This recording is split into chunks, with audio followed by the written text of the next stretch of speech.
ईमानदारी की फसल। उत्तर प्रदेश के एक छोटे से गांव में रामू नाम का एक गरीब किसान अपनी पत्नी और 2 बच्चों के साथ रहता था। उसके पास बस एक छोटा सा खेत था जिसमें वह बड़ी मेहनत से फसल उगाया करता था।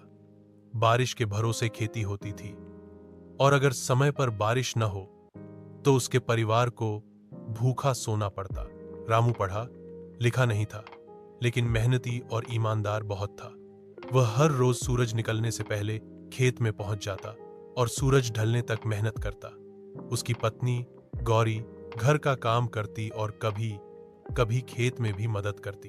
एक साल गांव में भयंकर सूखा पड़ा। खेत सूख गए, तालाब खाली हो गए और लोगों के घरों में खाने के लाले पड़ गए। रामू की फसल भी पूरी तरह बर्बाद हो गई। पास के कुछ किसान कर्ज लेकर शहर चले गए, लेकिन रामू ने हार नहीं मानी। उसने अपना बैल और कुछ पुराने बर्तन बेच दिए और किसी तरह बीज खरीदकर फिर से फसल बो दी।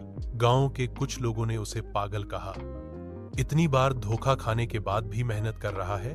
लेकिन रामू बस मुस्कुराता और कहता, मेहनत कभी बेकार नहीं जाती, भगवान सब देखता है। इस बार रामू की मेहनत रंग लाई। अचानक अच्छी बारिश हुई और उसकी फसल खूब लहलहाई। जब फसल तैयार हुई तो उसने उसे अच्छे दाम पर बेचा और जो कर्ज था सब चुका दिया।